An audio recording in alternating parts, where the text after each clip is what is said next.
반갑습니다. 송재준입니다. 이번에 정말 많은 국민들이 한성진이라고 하는 석자에 대해 가지고 머리에 각인이 되셨을 것 같은데요. 사실 이제 좀 우픈 현실이긴 합니다. 우리가 일상생활을 살아가면서 정치인 한 명의 재판 결과에 대해서 온 국민들이 이런 식으로 관심을 갖게 된다라는 거, 이것도 사실 굉장히 좀 우프고, 그리고 나아가서 판사 한 명의 어떤 이름까지도 전 국민의 사람들이 알게 된다라는 것도 진짜 우픈 현실이죠. 그만큼이나 어떻게 보면은 대한민국 사법부에 대해서 지금까지 대한민국 국민들이 참 불신에 그게 높았다, 이거를 또 방증하는 것일 수도 있는데, 뭐가 됐든지 간에 일단 지금은 기분 좋은 결과가 나왔죠. 그렇죠? 걱정을 참 많이 했습니다. 대한민국의 법원이 애당초 이제 뭐 1심 재판 결과가 나오는데 6개월이 아니라 2년 가까이나 걸렸다라는 것만 하더라도 이게 이제 얼마나 사법부가 엉망진창인지를 보여주는 것이고, 한성진 부장판사 바로 직전에 이재명의 선거법을 맡고 있던 사람이 강규태 판사 아니었습니까? 오늘 이제 그 한성진 부장판사의 참 훌륭한 점에 대해서 말씀을 드리겠습니다만, 동시에 우리가 강규태라고 하는 석자도 꼭 머릿속에 기억해 놔야 됩니다. 왜? 강규태 같은 경우는 판사로서의 양심, 사법부로서의 양심, 모든 것들을 갖다가 다 내팽겨 쳐놓고 지 살 길만 찾아간 진짜 비겁한 인간 중에 한 사람이기 때문이죠. 강규태 같은 경우는 원래 어땠습니까? 이재명의 선거법을 원래 맡고 있던 사람이 강규태였습니다. 분명히 명확하게 이 선거법과 관련된 것은 6개월 내에 1심 결과가 나와야 된다라고 원칙이 명시가 되어 있음에도 불구하고 6개월은커녕 1년이 넘는 시간 동안 질질 그거를 끌다가 총선 전에 강규태가 어떻게 했습니까? 그냥 이제 뭐 자기가 사표를 내고 나가버렸어요. 최소한 뭔가 사표를 낸다라고 할지라도 자기가 담당했던 사건에 대해 가지고 종결 처리를 하고 그리고 나가는 게 상식 아니겠습니까?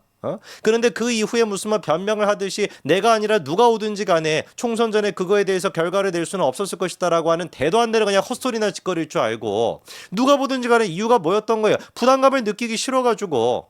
그렇지 않습니까? 괜히 그냥 내가 이재명이라고 하는 사람, 뭐 총선 전이었기는 했습니다만 어쨌든 간에 민주당의 가장 강력한 대권 후보 중에 한 사람이고, 민주당이라고 하는 거대 야당을 이끌고 있는 그 인간에 대해서, 그리고 개딸 군단까지도 이끌고 있는 그 인간에 대해 가지고 정치 생명을 끝장낼 수 있는, 민주당을 진짜 큰 타격을 줄 수 있는 그런 결정을 내리는 것 자체에 부담을 느껴가지고 무죄에 가까운 판결을 내리는 것도 아니고, 그리고 또 유죄를 통해 가지고 정의를 구현하는 것도 아니고, 판사로서의 양심을 저버리고 톡 껴버린 인간, 이게 어떻게 판사라고 할 수가 있겠습니까?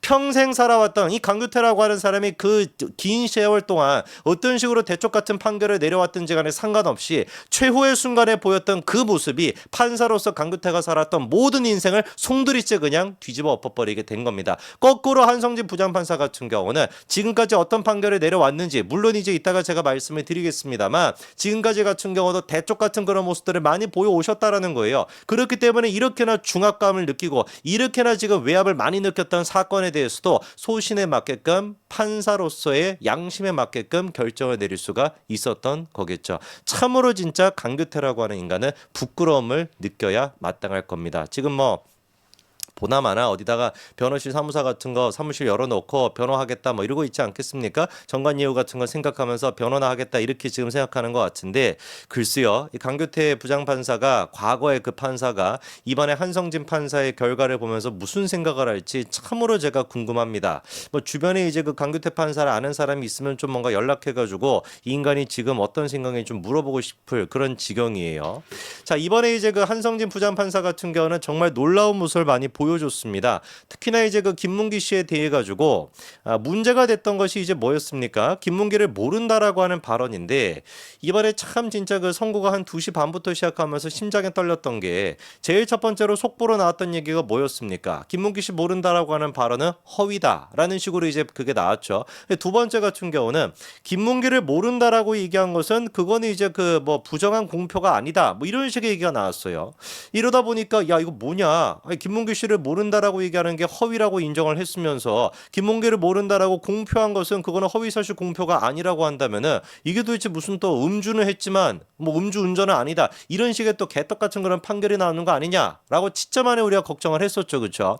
근데 그 이유가 뭔지를 보니까, 애당초 이재명 측에서 주장했던 게 뭐였습니까? 누군가를 그냥 몰랐다라고 얘기한 거, 그 모른다라고 얘기하는 것 자체가 약간 좀 이제 그 사실 판단의 영역에 있지 않다라고 하는 거, 그거를 이제 그 한성진 부장판사가 받아들인 걸로 보입니다. 특히나 이 부분 같은 경우는 말을 안 해서 그렇지 많은 이제 그 법 쪽에 있는 전문가들은 김문기를 모른다 안다라고 얘기하는 것 자체가 뭔가 유무죄를 가를 수 있는 강력한 연결고리가 되지는 않을 거다. 바꿔 얘기해가지고 이른바 약한 고리다라고 하는 평가가 많았거든요. 그래서 제가 봤을 때는 항소심을 대비해서라도 항소심을 생각해서라도 한성진 부장판사가 이번에 명확하게 선을 딱 그어놓은 것 같습니다. 그러니까 약한 고리라고 할 수 있는 김문기를 모른다라고 하는 부분 같은 경우는 무죄로 일단 정리를 해놓고 나머지 명확한 거에 대해서 유죄로서 딱딱딱딱 정리를 해줌으로써 항소심의 어떤 변수 혹시 항소심에 가가지고 뒤집힐 수 있는 뭐 예를 들어가지고 그냥 어정쩡하게 해가지고 김문기 씨를 모른다라고 했던 발언도 그냥 뭐 유죄로 해버려 라는 식으로 그냥 뭐 뭉뚱거려가지고 유죄로 했다가 항소심에 가가지고 야 김문기를 아냐 모르냐 문제 같은 경우는 이건 약간 좀 애매한데 해가지고 그게 무죄로 뒤집혀가지고 갑자기 무슨 뭐 양형사유가 돼가지고 뭐 어떻게 될 수도 있는 거 아니겠습니까? 그래서 그런 거를 원천적으로 차단하기 위해 가지고 애당초 1심에서도 약한 고리라고 하는 것은 약한 고리로 정리를 해버리고 나머지 명확한 거에 대해 가지고 유죄로서 딱 정리를 한 게 이게 이제 신의 한 수다 이런 지금 평가가 나오고 있습니다. 그 다음에 이제 두 번째 신의 한 수는 뭐가 있냐? 지난번에 이제 그 2020년도 당시 이재명의 선거법 위반에 또 재판이 있었죠, 그렇죠? 그때 같은 경우는 2심에서는 이제 당선 무효형이 나왔습니다. 300만 원인가 가까이 되는 벌금이 나왔었죠. 근데 대법원에 가가지고 뒤집혀가지고 이게 무죄가 돼버려가지고 지금의 이재명이 만들어지게 된 건데 그때 당시 대법원의 판결이 뭐였었냐?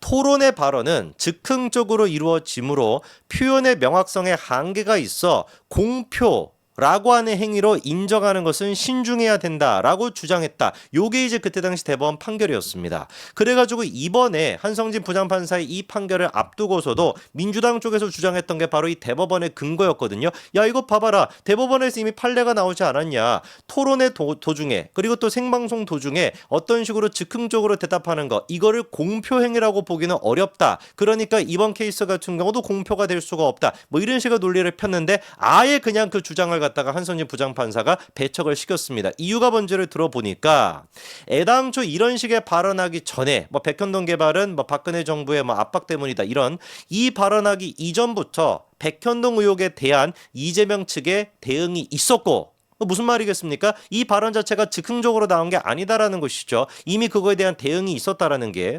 그리고 또 국정감사라고 하는 자리가 질의자와 사전 질의를 한 것으로 보인다. 그러니까 어떤 질문을 주고받을지 민주당 쪽에서도 그때 막 질문하지 않았습니까? 그럼 당연히 민주당 쪽의 그 질의에 대해 가지고 이재명이가 생판 모르는 상태로 했겠냐고요. 그건 또 아니니까. 이미 그러니까 사전 질의를 한 것처럼 보이고 이재명 대표는 발언에 제시할 패널 등을 미리 준비하게 됐다. 괜히 그러니까 그때 당시에 뭐였던 거예요? 자기가 당당한 척, 자기가 죄가 없는 척 하기 위해 가지고 국정감사 나가가지고 당당하게 내가 임하겠다라는 식으로 생쇼를 했던 거. 그게 이제 뭐가 된 겁니까? 자승자박이 된 겁니다. 아마 그때 기억하실걸요? 당시 민주당 내부적으로 국정감사 안 해야 된다라는 식의 반응도 있었단 말이에요. 대선 후보로서 이제 뭐 사실상 됐으니까 굳이 뭐 국정감사 같은 거 할 필요가 없다. 아예 그냥 우리가 거부해도 된다라는 식의 얘기가 있었음에도 불구하고 뜬금포로 이재명이 갑자기 자기가 하겠다라 그래가지고 했던 거거든요. 그게 이제 뭐가 된 겁니까? 이런 식으로 몇 년 뒤에 자기의 정치 생명을 끝장내는 결정적인 계기로 돌아오게 된 겁니다. 이러니까 이재명이를 우리가 뭐라고 하는 거예요?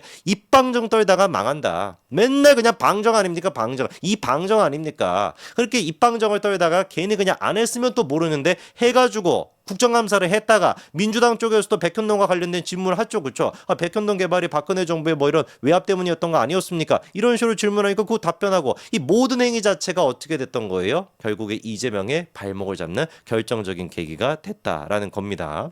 자, 이런 식으로 이제 합리적으로 상식적으로 한성진 부장판사가 판결을 내렸는데 참 진짜 이번에 고민을 많이 하셨던 것 같습니다. 벌써부터 나오는 얘기를 들어보니까 이재명 대표에 대한 재판에서도 한성진 부장판사 같은 경우는 이제 그 뭐 특징이 마스크를 쓰고 이렇게 한다라고 해요. 자기 이제 어떤 그 표정이나 이런 거를 뭐 잘 안 보여주기 위해서인지. 그래서 이번에 이재명 대표에 대한 그 판결에서도 마스크를 쓴 채 심증을 드러내지 않은 상태로 재판을 갖다가 이렇게 진행을 했었고, 그리고 또 비하인드 스토리로 나오는 얘기가 선거를 앞두고 다른 법관들과 별다른 교류 없이 휴게실을 수시로 왔다 갔다 하면서 깊은 고민에 빠진 모습이었다라고 하는 후문까지도 지금 나오고 있습니다.